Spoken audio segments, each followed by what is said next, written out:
बिहार की सियासत में एक ऐसी विधानसभा सीट जो नेता से ज्यादा अपने इतिहास और दावेदारों की जंग के लिए मशहूर है। यहाँ लालू प्रसाद यादव का पैतृक गांव है, लेकिन दिलचस्प ये है कि ज्यादातर समय यहाँ नीतीश कुमार का ही झंडा लहराता रहा। 2025 में एक बार फिर होगी हथुआ में सत्ता की सबसे बड़ी टक्कर, जहाँ इतिहास और जातीय समीकरण, नाराजगी सब मिलाकर चुनावी तस्वीर बदल सकते हैं। हथुआ विधानसभा गोपालगंज जिले का राजनीतिक तौर पर बेहद हॉट इलाका। ये सीट साल 2010 में परिसीमन के बाद अस्तित्व में आई। इससे पहले ये मीरगंज विधानसभा का हिस्सा थी। आरजेडी सुप्रीमो लालू प्रसाद यादव का पैतृक गांव फुलवरिया इसी विधानसभा में है, लेकिन यहाँ ज्यादातर समय जेडीयू का झंडा लहराता रहा। पिछले 3 चुनाव के नतीजे की बात करें तो 2010 में पहली बार इस सीट पर चुनाव हुआ और जेडीयू के रामसेवक सिंह ने निर्दलीय राजेश सिंह को करीब 22,000 मतों से पराजित किया। 2015 के विधानसभा चुनाव में जेडीयू के रामसेवक सिंह ने हम के महाचंद्र प्रसाद सिंह को करीब 23,000 मतों से पराजित किया था। 2020 के विधानसभा चुनाव में आरजेडी के राजेश कुमार सिंह ने जेडीयू के कद्दावर नेता और समाज कल्याण मंत्री रामसेवक सिंह को करीब 30,527 मतों से पराजित किया। जातीय समीकरण की बात की जाए तो हथुआ विधानसभा में कुशवाहा, मुस्लिम, ब्राह्मण, भूमिहार और यादव वोटरों की स्थिति अच्छी है। साथ ही राजपूत मतदाता भी अहम भूमिका में है।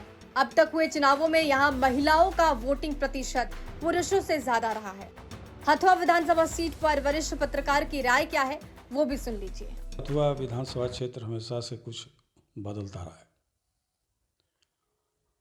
अब कांग्रेस की बात तो पुरानी हो गई, लेकिन वहाँ समाजवादी आंदोलन 1952-57 से 62 तक रहा है। वहाँ से प्रभुनाथ तिवारी जीते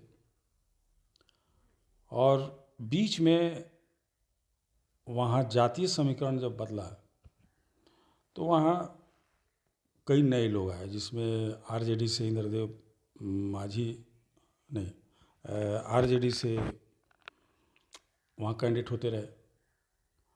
और हथुआ जो है सो हिस्टोरिक जगह है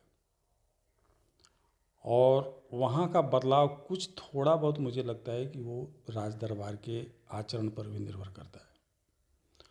और हथुआ में कोयरी और कुशवाहा अधिक हैं और वहाँ एक एस्थेटिक पॉलिटिक्स नहीं है। वहाँ एक ही जाति के कैंडिडेट बार बार होते रहे। बीच में माँ चंद्रबाबू लड़े तो वो सफल नहीं हुए। और वहाँ जो ग्राउंड लेवल पर बात आती है, वो लोग दूसरे किसी जाति को प्राय कम स्वीकार करते हैं। वहाँ तीसरा फैक्टर ये है कि वहाँ नए लोग भी उभरते हैं, उनका नाम कभी कभी सामने आता है। एक जिला परिषद के अध्यक्ष थे, उनका भी नाम आता है, लेकिन वो कितना प्रभावी होगा, वो कितने स्तर पर रहेगा, ये कहना मुश्किल है। लेकिन आज की जो परिस्थिति है उसमें आरजेडी का सबसे अगर कोई फर्टाइल जगह है तो वो हथुआ ही है। लेकिन ये फिर बात घूम करके वहीं आ जाती है कि उम्मीदवार की प्राथमिकता क्या है। और जहाँ तक वहाँ जाने का मौका मिलता है तो उनकी ही जाति के लोग उनको ये अच्छी राय नहीं रखते। और वही वहाँ जदयू के जो कैंडिडेट थे जो पिछली बार चुनाव हार गए, तो उनका प्रयास हारने के दिन से ही शुरू हो गया। वो अपनी जातियों के बीच में जाते हैं, वहाँ बैठना। अब ये कितना वो सफल होते हैं और कितना, लेकिन आरजेडी के लिए एक फर्टाइल जगह वो था। लेकिन सब जो परिस्थिति बन रही है, आरजेडी अपने ग्राउंड को मजबूत करने के बजाय उसकी लीपापोती में लगी हुई है। अब जो भी उनकी योजनाएं हैं वो लोगों को विश्वास ही नहीं हो रहा है कि वो एग्जीक्यूट होगा। तो इसलिए वहाँ की राजनीति में आरजेडी को थोड़ी बढ़त इसलिए है कि वहाँ नए लोग आएंगे और इनका वहाँ परफॉर्मेंस की दृष्टि से वो बात नहीं है, लेकिन वहाँ की राजनीति में आरजेडी थोड़ा फर्टाइल मुझे दिखाई दे रहा है। पहले तो जदयू का ही कब्जा था, अब आरजेडी का। हाँ, जदयू का कब्जा 2005 से है। वहाँ 2 बार रामसेवक सिंह रहे, मंत्री भी रहे, लेकिन उस बीच में कुछ उनका ऐसे आचरण थे जिससे जनता हो गया और थोड़ा सा वो उनका जो रुख था वो एंटी अपर कास्ट रिवोल्यूशंस हो गया। तो बीच में उनको हार का सामना करना पड़ा और मंत्री जब हुए तो वो कोई व्यापक प्रभाव नहीं दे पाए। जब कोई मंत्री होता है तो मंत्री से लोगों की अपेक्षा बढ़ती है। और आजकल एक प्रवृत्ति हो गई कि ज्यों ही वो कोई पद पर जाते हैं तो वो जनता से उनका संवाद कम होता है। लेकिन जो हारने के बाद जो उनका मंथन शुरू हुआ, और जनता दल युवा में अभी कोई वैसा कैंडिडेट सामने नहीं आ रहा है। वर्तमान विधायक आरजेडी के जो है उनका मैंने क्या उनको तो अगर ये कहा जाए कि अंडर परफॉर्मेंस है, और खास जगह कुछ हो रही है, ऐसा कुछ नहीं लगा कि वो विधानसभा में। ऐसा नहीं कि जन सुराज पार्टी वहाँ अपने अंदर अंदर ये तो नई ये विकल्प तो है ही, जनसुराज तो पूरे जिला में सक्रिय है, उसका नेटवर्किंग है, उसमें अच्छे लोग भी जुटे हैं, उस इलाके के लोग भी जुटे हैं। क्योंकि कोई भी सभा जो होती है तो उसका जो लोग आते हैं उसके वॉल्यूम देख करके पता लगता है कि इसका रिफ्लेक्शन क्या होगा। यानी मीरगंज में वो प्रभाव चुनाव को मीरगंज में हो सकते हैं। दूसरा थोड़ा सा, मथुरा में। हाँ, अगर ये मान लीजिए कि थोड़ा सा अगर कम्युनिस्ट विचारधारा के लोग अगर थोड़ा बहुत है, जैसे आपका ये चैनपुर वगैरह इलाका जो है, तो वहाँ हमको लगता है कि वो मार्जिनल ही है। लेकिन आरजेडी अगर थोड़ा मेहनत करे तो वो वहाँ हो सकता है। लेकिन जो परिस्थिति बन रही है या जो उनका जो वर्क स्टाइल है, वो इस साल मुझे नहीं कोई बहुत आशाजनक। तेजस्वी की जो नई योजना है वहाँ तो उनके जब सीट कब्जा है तो प्रचार प्रसार होगा माँ बहन तो योजना। प्रचार प्रसार तो केवल बैनर है। प्रचार प्रसार का लाभ ये होना चाहिए कि आपका जो कैडर है, आपका जो कार्यकर्ता है, वो जा करके जनता के बीच में इसके लाभ को समझे। अगर पूरे योजना को देखिए तो अन्य योजनाओं से में कोई अंतर नहीं है। आप भी तो फीस बांट रहे हैं, मान लें कि कह रहे हैं कि हम 2,000 देंगे या 5,000 देंगे, तो देंगे कहाँ से पहले तो बात है, ये तो अलग विषय है। तो इस बात को भी तो कन्विंस कीजिएगा तो हम देंगे। लालू जी का गृह क्षेत्र भी उसी क्षेत्र में पड़ता है, इसका कुछ असर पड़ेगा? देखिए, वो उस क्षेत्र में हो सकता है, फुलवरिया में हो सकता है, और हर बार हुआ है।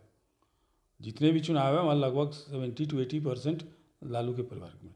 लेकिन वहाँ भी तो आरजेडी के मतलब लालू का परिवार ही उसमें एग्रेसिव नहीं है। एक बार तो उनके चाचा उनके भाई खड़ा हो गए, साला खड़े थे पर बना बस साला पर खड़े थे।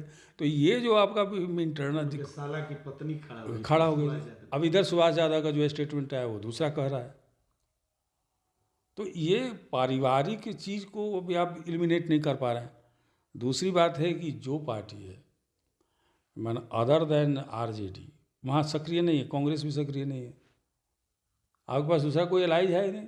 अच्छा, बीजेपी अगर अपना उम्मीदवार वहाँ दे तो क्या स्थिति होगी? देखिए, अब तो ये दो बातें हो सकती है। अभी तो जो गठबंधन का दौर है, अगर बीजेपी हो तो बीजेपी जीतेगी, क्योंकि जदयू को तो वहाँ लड़ना नहीं है, बीजेपी वहाँ जीतेगी।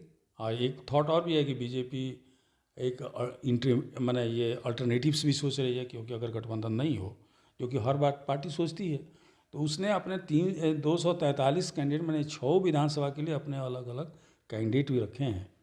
अगर कोई सिचुएशन ऐसा क्रिएट हो जाता है, लेकिन ऐसा सिचुएशन होगा नहीं। एनडीए अब इंटैक्ट है, और बीच में कोई मैंने प्रतिक्रिया आ जाए। लेकिन हाल में जो प्रतिक्रिया आई है, हम लोगों को कोई आशंका थी कि कहीं चिराग पासवान या उपेंद्र कुशवाहा कुछ करें, लेकिन उनकी स्थिति वैसी है नहीं। और SC ST वोट जो है सो अब उतना किसी के बैंक में नहीं है, क्योंकि उसमें एक परसेंट BSP का भी है। हम लोग पूरे चुनाव के दौर में BSP के परसेंस को देखें कि वो 8,000 7,000 6,000 वोट उस इस बार के विधानसभा चुनाव में हथुआ विधानसभा क्षेत्र में एनडीए का पलड़ा भारी रहेगा या इंडिया का? देखिए, हथुआ विधानसभा क्षेत्र में लालू जी का घर है वहाँ पे, और हथुआ विधानसभा लालू जी के क्षेत्र में लालू जी का घर जो है फुलवरिया है, उन्हीं के क्षेत्र में आता है। और अभी जो है हथुआ विधानसभा में राजद का कब्जा है। राजेश कुमार सिंह कुशवाहा वहाँ के विधायक हैं, और अपने निकटतम प्रतिद्वंदी रामसेवक सिंह जो एनडीए के प्रत्याशी थे, उनसे लगभग 30,500 मतों से पराजित किए थे।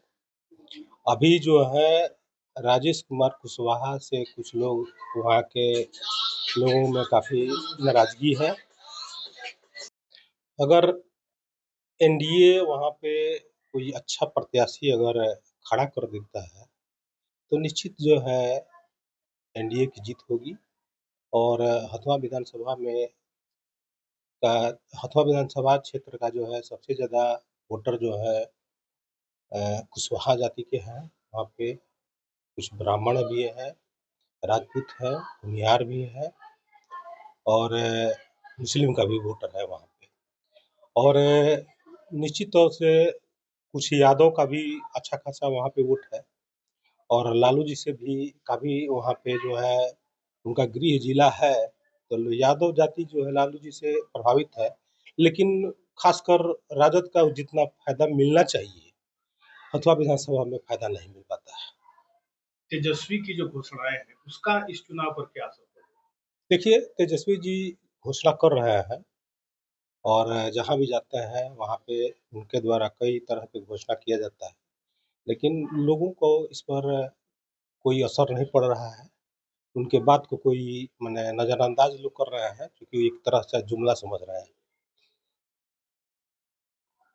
प्रशांत किशोर का इस बार क्या असर पड़ेगा चुनाव?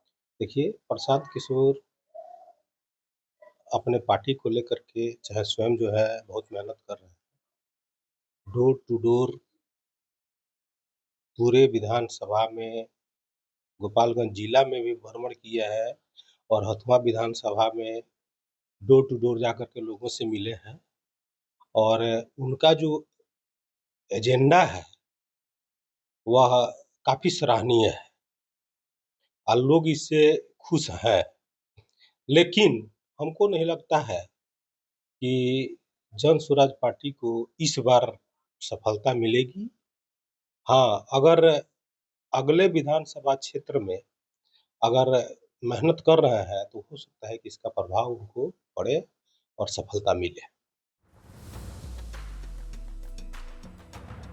हथुआ विधानसभा का अतीत गौरवशाली रहा है। हथुआ राज का महल, प्रसिद्ध गोपाल मंदिर, राजेंद्र हाई स्कूल, जहां देश के पहले राष्ट्रपति डॉक्टर राजेंद्र प्रसाद ने पढ़ाई की थी, इसी इलाके से लालू यादव और राबड़ी देवी जैसे नेता मुख्यमंत्री बने।